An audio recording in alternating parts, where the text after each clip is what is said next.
My husband Larry will inherit the house, the $5 million, and the director position. When Julie heard a lawyer was there for Kyle's inheritance proceedings, she couldn't hide her joy. She walked into the living room like she owned the place. Julie, who always asked about the inheritance, and if it was done yet, must have been eagerly waiting for this day. Ignoring me, she went straight to the lawyer. The old me would have told her off, but as Julie turned her back to me, I couldn't wait to hear what she'd say next. Her greedy comments were even worse than I expected, and I laughed out loud, holding my stomach. The lawyer looked stunned, and I kept laughing at Julie's boldness.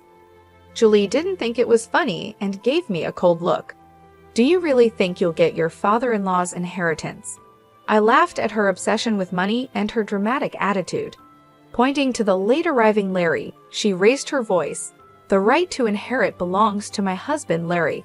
I took a deep breath, ready to tell her the truth. "My name is Lauren, and I am 62 years old. I have been a full-time housewife, supporting my doctor husband Kyle for a long time.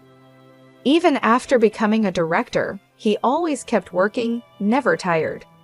Larry grew up watching his father and decided to follow the same path.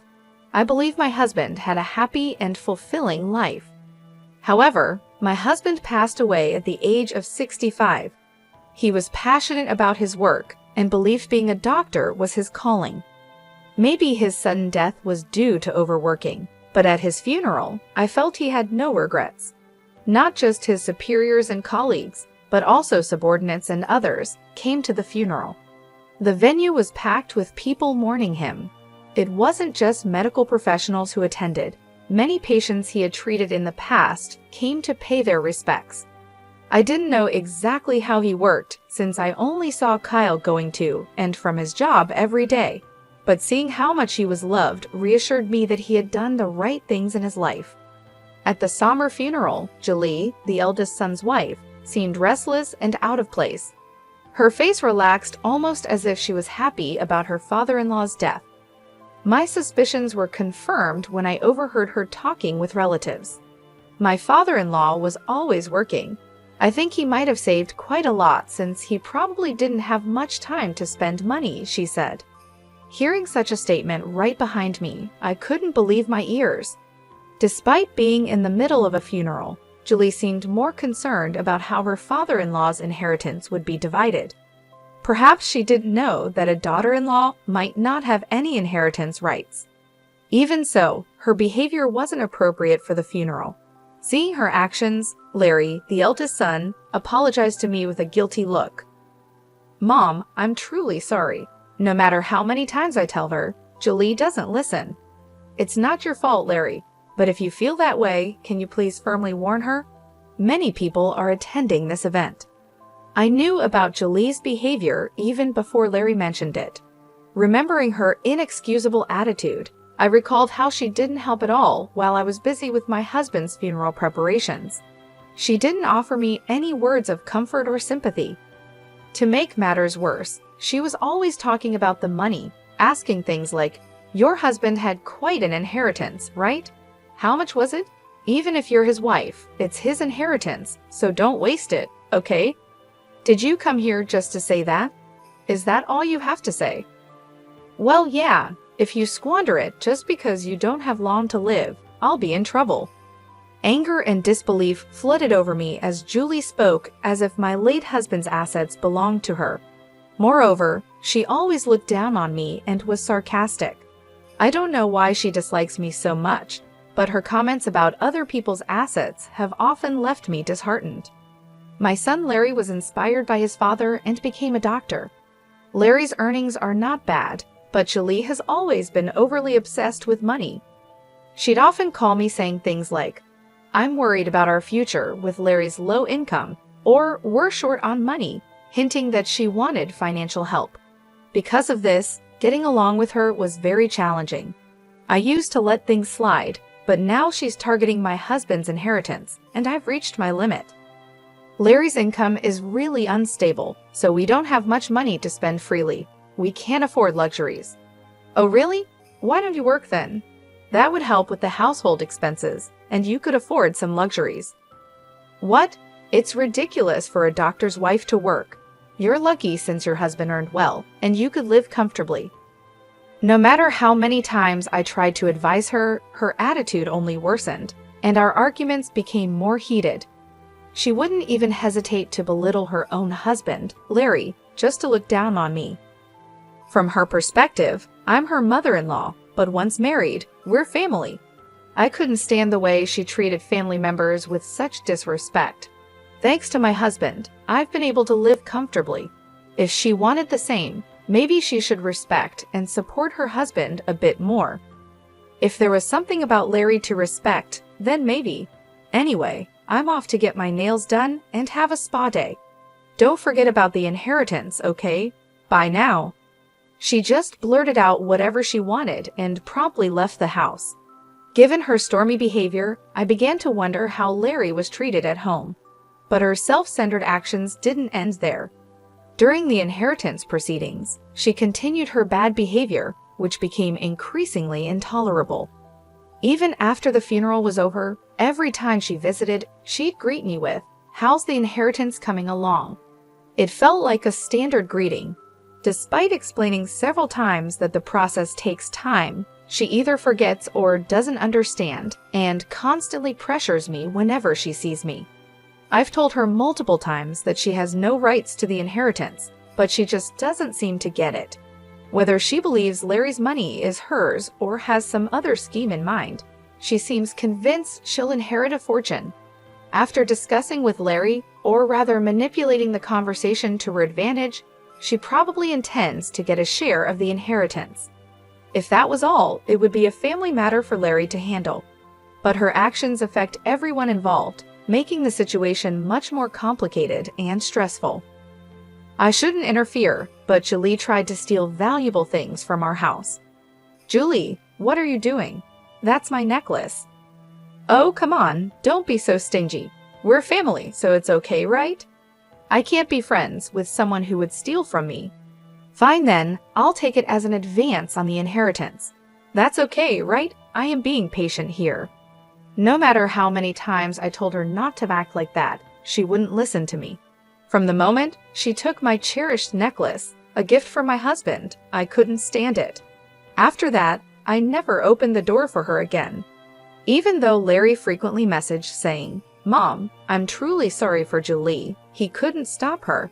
I gave up expecting anything from Larry or Julie.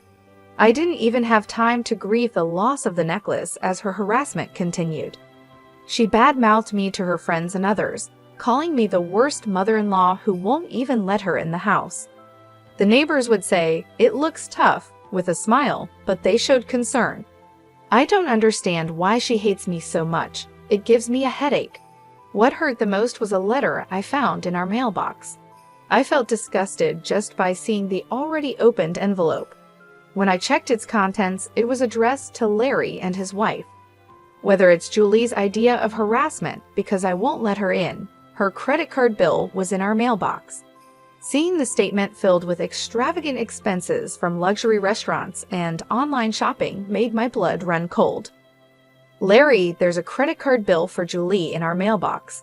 It was already opened and checked. What's the meaning of this?" "Huh? I have no idea. It seems like she has spent a lot. She always talks about her income to me. Is everything okay?" "Well, it's actually tough. Mom, I'm sorry to ask, but could you pay it for us?" Wanting to complain, I contacted Larry. However, whether under Julie's influence or due to the power dynamics in his household, he said something unbelievable, leaving me speechless. I wondered why I needed to help them. Why would he even think I'd assist them? He can't even retrieve the cherished necklace from his wife. What is he even saying? I also harshly criticized his behavior, which seemed to only remember things convenient for him. "I've already done my part in supporting you as a parent. Why would an adult like you burden their parent and ask for help?" "Well, we have Dad's inheritance, right? You won't be able to use it all by yourself. Please, I thought you'd help. There's a saying about a thief acting brazenly after committing theft, and now I get it. Larry, you and Julie are really a match made in heaven. I'm cutting ties. Stay away from me." I could tell from the other end of the phone that he wasn't taking what I was saying seriously. I was so furious with his attitude. After hanging up, I immediately threw the bill into the trash. The idea that Julie might have deliberately put it in our mailbox, assuming I'd pay, was unbelievable. Most of all, it was an inconceivable act and made me question her as a person. Do you think I haven't thought about it? Is there really a way to get the inheritance? Kyle, what should I do? I asked my husband's photo, picking it up unconsciously. From my anger and disappointment towards Larry and Julie, I've lost understanding of how to handle my emotions. Is it really okay to proceed with the inheritance as it is? Amidst my insecurities, I somehow gathered courage. I hope someday they get what they deserve. Frustrated by their appalling behavior, I dealt with the inheritance proceedings alone.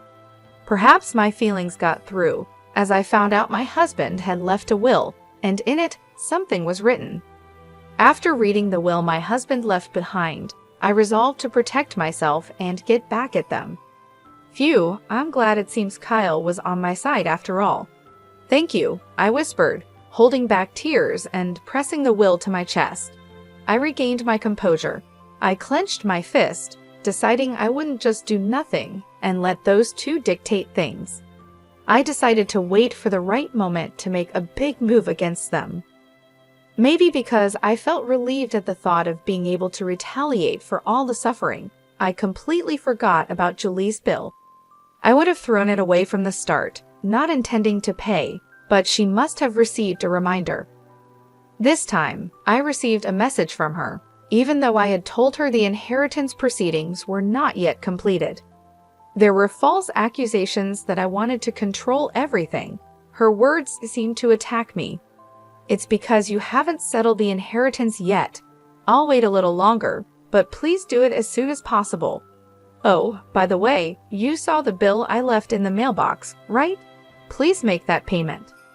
What are you talking about? Stop joking. Why do you think you're entitled to the inheritance? Oh, come on, Larry is the eldest son, right? It's only natural for him to get an inheritance, isn't it? Do they think I know nothing? Julie scoffed and said with a smirk, Larry has a right to inherit because he's the eldest son. In general, this is not incorrect. Even after Julie said all this, I still haven't told them the important thing. Even if I don't tell them, it's their own problem and they should naturally know about it. But for them, who only think conveniently, it might be hard to realize.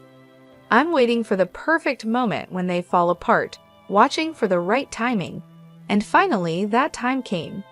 It was when I had explained the situation to the lawyer, and after the proceedings were finished with his cooperation, I finalized the plan. I will contact Larry when the procedure is complete.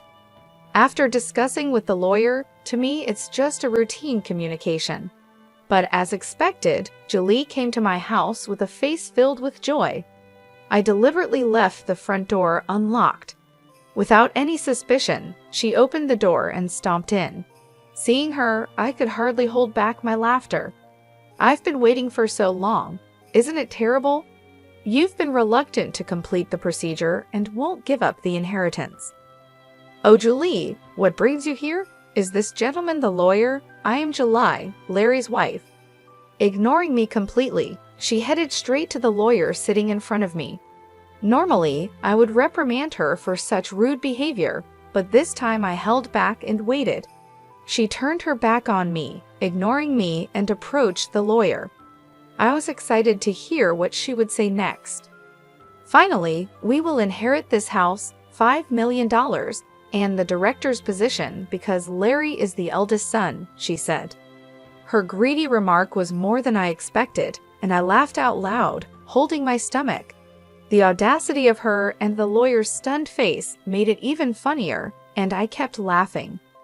Of course, Julie didn't find the situation amusing and glared at me coldly. Hey, what's so funny? Are you upset that we are taking the inheritance? No, why? 5 million? How did you come up with that amount? Come on, your husband worked as a doctor for a long time, right? He probably didn't have time to spend money. It's obvious that there's that much money. Unless, have you already used it? I genuinely laughed at her obsession with money. Whatever I choose to do with my inheritance is my business, and you have no right to complain. However, it seems she doesn't like the idea of me inheriting. How many times have I told you, since you don't have much longer to live, don't do anything reckless? Even if you're related by marriage, it's quite something to say that to me, your elder. Didn't I tell you that you have no right to inherit? Julie, wearing the necklace she stole from me, glared at me sharply. I have no intention of letting her take anything more precious from me. I made up my mind not to lose to her, who is self-centered, greedy, and obsessed with money. I clenched my fist. Pointing to the late-arriving Larry, Julie exclaimed loudly, "The right to inherit belongs to my husband, Larry." Taking a deep breath, I decided to tell them the truth. You see, there shouldn't be any inheritance for you two to claim. Larry, isn't that right? Huh? Why, Mom? What do you mean? Oh, don't you have any idea? Aren't you forgetting something? Wait, are you talking about that issue? It was resolved a long time ago, wasn't it? Duh, what are you even talking about? Truly disappointing. What have you made amends for? What's resolved? Don't talk nonsense. Wait a minute, what are you talking about? I was taken aback by her demeanor, as if she had completely forgotten or knew nothing about the issue, even though it was a situation she caused. It seemed she couldn't remember it. I decided to explain the situation in detail for them to understand. Larry had married Julie a few years back. However, before that, he was already married to another woman and had a child with her. Despite having a family, he neglected them to have an affair with Julie. After their affair, Larry and Julie got married. The truth came out when Larry came begging Kyle, unable to pay alimony and child support on his own. Larry, what were you thinking? I never thought you would stoop this low. I had no other choice if I wanted to marry Julie. What are you saying? You're the one who committed the wrongdoing. Even if you are my son, don't expect me to pay for your mistakes. Larry, take responsibility and sort it out. Why? You can help me a bit. As a doctor, you are constantly working and don't have time to spend money, so you must have some to spare, right? Larry's audacious remark pushed my husband's anger to its peak. When Larry started making excuses about being overwhelmed with newlywed life and needing money for their wedding, my husband decided to cast aside his feelings as a parent and choose his grandchild instead. Fine, I'll pay on your behalf. There's no need for my grandchild to suffer because of a terrible father like you. Dad, don't say it in such a sarcastic way. I'm your son, you know. Exactly, that's the point. And in exchange, I won't support you in any way from now on. And of course, don't expect to inherit a single thing from me. Larry probably thought that my husband's words were just declarations made in the heat of the moment.